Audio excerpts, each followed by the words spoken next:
Здравейте, скъпи приятели! Със сигурност всички вече се вълнуват какво точно да сложат на коледната трапеза. Все още има спор, пуйка или прасе, някои могат да сложат и теле. Моето предложение за вас е за сочно печено свинско. Днешното ястие ще бъде специално и много вкусно. Защо? Защото ще изпечем сочно месо и ще го поднесем с едно прекрасно вино. Кабиле Сира. Кабиле Сира е марка, която се произвежда от един от най-уважаваните у нас производители – Вила Ямбол.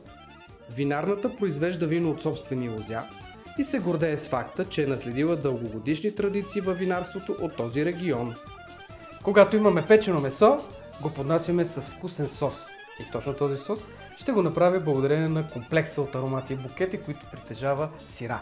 Сира е един от най-обичаните сортове вино в нашата страна.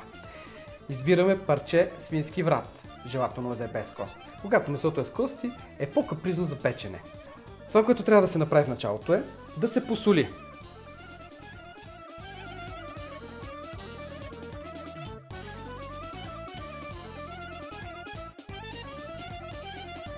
Ето така, от всички страни осолявам добре. Моят съвет е да осолите месото и да го оставите за една вечер. Ще усетите колко по-крехко е на следващия ден. Искам, ето в тази купичка, да ви покажа букета от подправки, с които ще натрия месото.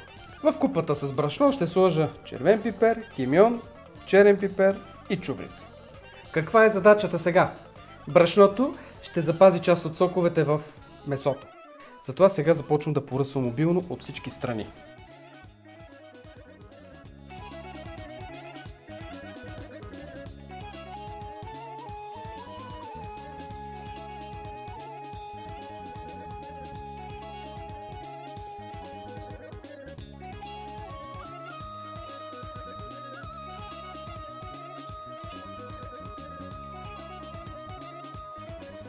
Сега слагам конец, за да мога да вържа месото и така то няма да загуби формата си.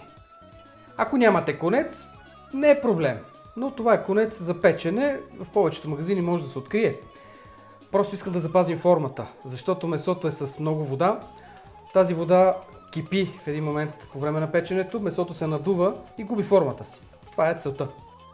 Печеното е хубаво да се получава, когато е върху решетка. Не всеки разполага с такава решетка, аз правя решетка от зеленчуци или от лозови пръчки, предварително попарени. В случая морков прас. Ето така. Това е основата, върху която сега ще сложа месото. Винаги, когато се пече месо, е по-добре да се запържи, защото това допълнително, както се казва, запечатва месото, порите и сочността остава вътре. Обаче, не всеки разполага с голям тиган, затова аз вземам олио, което съм сгорещил на много висока температура и с черпак поливам. Ето това е много важно да се случи.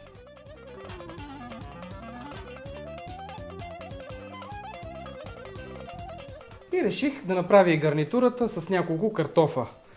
Добре измити, режа ги на по-едри парчета и слагам в тавата.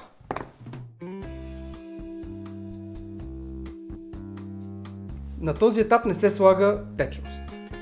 Искаме да печем, не да задушаваме. Загрявате фурната до 220 градуса. Така запичате за 20 минути месото. И след това на бавен огън.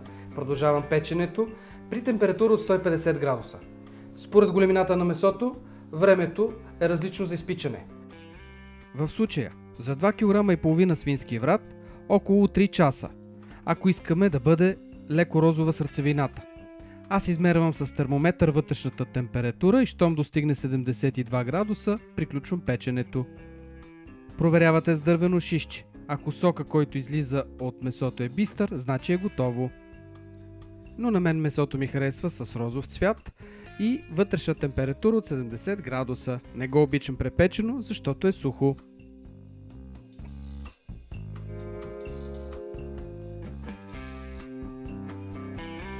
След като месото се изпече, го изваждам, а зеленчуците нарязвам на дребни парченца. Слагам ги в тенджера, заедно с соса от печенето. Добавям малко доматено пюре, скелитка чесън и кабиле сира от Вила Ямбол. Така соса ври около 10 минути, след което трябва да го пасирам и претрия. В края се добавя сол.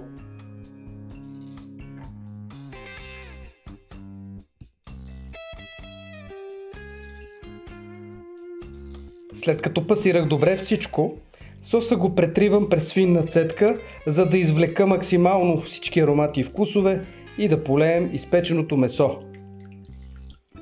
Нашето ядене вече е готово за празничната трапеза. Поливам с този чудно вкусен сос и останалото е лесно. А сега да дегустираме кабиле сира от вила Ямбол. Богат наситен цвят с пурпурна дълбина. Интензивен плодов и сортов аромат, нюанси на виолетка, черни плодове и вкусова барикова зрялост с нотки на черен шоколад и канела.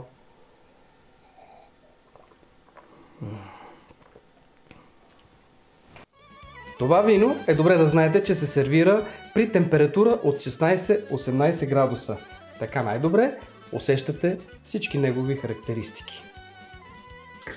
И сега да усетим характеристиките на свинско печено с винен сос сира.